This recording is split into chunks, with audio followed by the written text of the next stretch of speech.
ابو مالک رضی اللہ تعالیٰ عنہ کو چور پڑ گیا، صحابی ہیں، طائف سے آ رہے تھے، راستے میں چور پڑ گیا، کہنے کہ میرا مال لے لے، مجھے کیا کرے گا؟ کہا نہیں، تجھے بھی قتل کروں گا، ورنہ تو جا کے عمر کو میری شکایت لگائے گا، میں پکڑا جاؤں گا۔ کہنے کہ پھر 2 رکعت تو پڑھنے دے، آخری نماز کا پڑھ لے، نماز سے کیا ہوتا ہے؟ نماز سے کیا ہوتا ہے؟ نماز پڑھی، 2 نفل پڑھے، یا ودود یا ذا العرش المجید یا فعالا لما یرید۔ ہائے ہائے ہائے، اللہ کو جو پکارا اور اس نے تلوار اٹھائی کہ یا ارحم الراحمین، یا ایک دفعہ یا ارحم الراحمین، تو ایک دم آواز آئی لا تقتلہ، اسے مت قتل کرو۔ اس نے ادھر دیکھا ادھر دیکھا، کوئی ہے؟ کوئی بھی نہیں۔ تو اس نے پھر تلوار اٹھائی، انہوں نے کہا یا ارحم الراحمین، پھر ایک آواز آئی لا تقتل، مت مارو۔ پھر اس نے ادھر دیکھا ادھر دیکھا، کوئی نظر نہیں آیا۔ پھر انہوں نے تلوار اٹھائی کہ یا ارحم الراحمین، تو ایک دم ایک سوار ظاہر ہوا گھوڑے پر، اس کے ہاتھ میں نیزہ تھا، تو اس نے آتے ہی سیدھا اس کے سینے کے پار کیا، وہ چور گر اور اس کے جسم کو آگ لگی، راکھ بن گئی۔ ابو مالک رضی اللہ تعالیٰ عنہ فرمانے لگے میرے بھائی کون ہو؟ اللہ نے میری مدد کی تیرے ذریعے سے۔ یہ نہیں کہا کہ تو نے میری مدد کی، کہا اللہ نے میری مدد کی تیرے ذریعے سے۔ تو انہوں نے فرمایا ارے میرے دوست، جب تو نے اللہ کو پکارا فَكَانَتْ لِأَبْوَابِ السَّمَاءِ قَعْقَعًا، جب تو نے کہا یا ودود یا ذا العرش المجید، جب تو نے یا ارحم الراحمین کہا تو 7 آسمان کے دروازے لرز اٹھے، کانپ اٹھے۔ جب تم نے دوبارہ پکارا تو آسمان کے فرشتوں میں چیخ و پکار مچ گئی۔ جب تم نے تیسری دفعہ پکارا تو میرے اللہ نے کہا کون ہے میرے بندے کی مدد کے لیے تیار؟ تو میں نے عرض کی یا اللہ میں تیار ہوں، کہ میں 7ویں آسمان کا فرشتہ ہوں۔ جب اس نے پہلی دفعہ تم پہ تلوار اٹھائی تو میں نے 7ویں آسمان سے پکارا لا تقتل، مت مارنا۔ جب اس نے دوسری دفعہ تلوار اٹھائی تو میں پہلے آسمان پہ پہنچ چکا تھا اور میں نے کہا لا تقتل، مت مارنا۔ اور جب اس نے تیسری دفعہ تلوار اٹھائی تو میں تیری مدد کو پہنچ چکا تھا۔ اور جو بھی اللہ کو ایسے پکارے گا اللہ اس کی مدد کو آئے گا۔ ایک آدمی نے دروازے کھلوا لیے، 50 لاکھ آدمی اکٹھے، دروازے کیوں نہیں کھل رہے؟ او بھائیو، ایک ہو پکارنے والا، عرش ہل جاتا ہے۔ یہاں 1 کروڑ پکار رہے ہیں،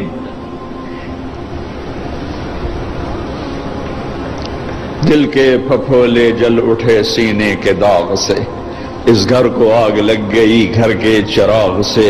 حکومتوں کو گلہ نہ دو، سیاستدانوں کو گلہ نہ دو، فوج پولیس کو گلہ نہ دو، یہ دیکھو ہم اور اب کیا کر رہے ہیں۔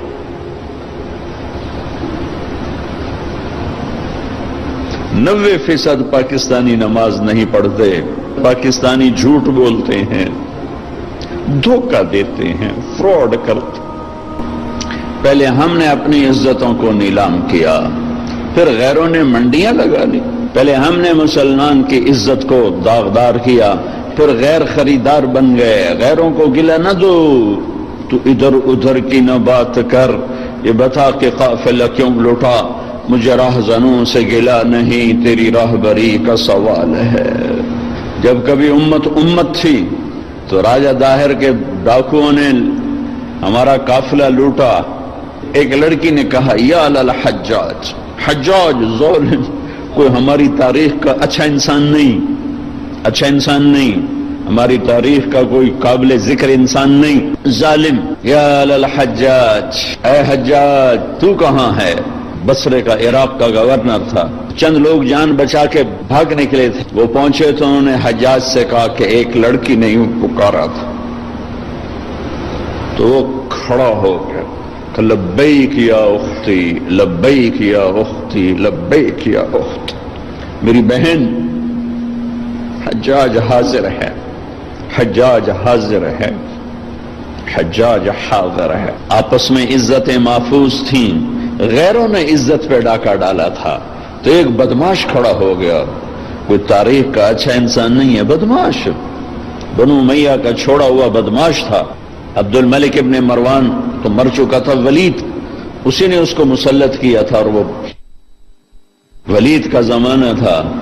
ایک لڑکی کی پکار پر اس نے قسم اٹھائی، نہ چارپائی پہ سوؤں گا، نہ بیوی کے قریب جاؤں گا جب تک اس بچی کے میں آواز کو نہیں پہنچوں گا۔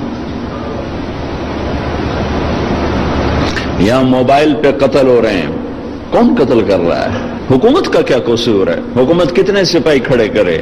اللہ کو ساتھی بناؤ، اللہ کو ساتھی بناؤ، اللہ پہرے پر آئے گا تو یہ کام ہوگا۔ ہماری حکومت بیچاری 5 لاکھ سپاہی ہیں، اندازاً کہہ رہا ہوں 18 کروڑ پر کیسے نگہبان بن سکتے ہیں؟ پہلا لشکر بھیجا، ایک لڑکی کی پکار پہ اس لشکر شکست ہو گئے، اکثر شہید ہو گئے۔ پھر دوسرا لشکر بھیجا، مکران میں ان کو بھی شکست ہو گئی، وہ بھی شہید ہو گئے، تھوڑے سے بچے۔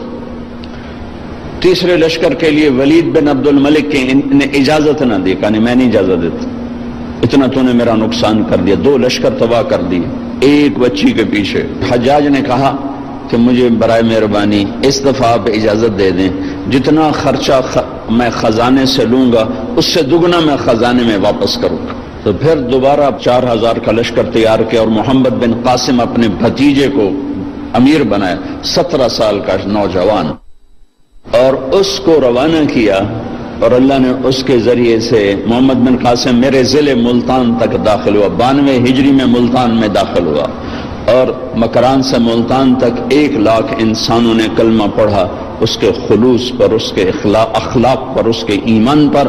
ایک بچی کی فریاد پر حجاج جیسا تڑپ اٹھا تھا، آج کروڑوں بچیوں کی فریاد ہے۔ لیکن مصیبت یہ ہے کہ ان کروڑوں کی عزتوں سے کھیلنے والے یہودی نہیں ہیں، مسلمان ہیں۔ تم اللہ کے قانون سے ٹکراتے ہو، پھر کہتے ہو اللہ ہماری مدد نہیں کرتا، اللہ کدھر؟ اللہ تو ہے، نحن اقرب الیہ من حبل الورید، ہم تیری شارک سے زیادہ قریب ہیں، پر تو جاری تو لگا۔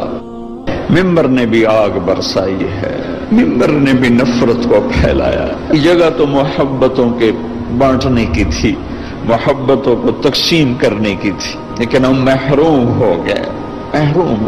کوئی محرومی ایک طرح کی نہیں آئی۔ جس ممبر نے دلوں کو کھینچنا تھا، جس ممبر نے امت کو جوڑنا تھا، جس ممبر نے کالے اور گورے کو جوڑا، میرے نبی کے آخری جملہ ہے خطبہ عرفات کا، لا ترجعوا بعدی کفارا یضرب بعضکم رقاب بعض، میرے بعد کافر نہ ہو جانا، ایک دوسرے کی گردن کاٹتے پھرنا، اور سننا ولا تسودوا وجہی یوم القیامہ، قیامت کے دن مجھے شرمندہ نہ کرنا اللہ کے ساتھ۔ کلاس کے بچے فیل ہو جائیں تو استاد شرمندہ ہو رہا ہوتا ہے، چاہے استاد نے پوری محنت کی ہو، شرمندہ ہو رہا ہوتا ہے کہ میری کلاس فیل ہو گئی۔ اگر آج کوئی مسلمان ہے ہی نہیں، میرے نزدیک آپ کافر، آپ کے نزدیک میں کافر، ان کے نزدیک وہ کافر، ان کے نزدیک وہ کافر، تو پھر مسلمان ہے کون؟ اگر یہ سارے ہی کافر ہیں تو میرے نبی کہہ رہے ہیں لا تسودوا وجہی یوم القیامہ، دیکھو مجھے قیامت کے دن شرمندہ نہ کرنا، رسوا نہ کرنا۔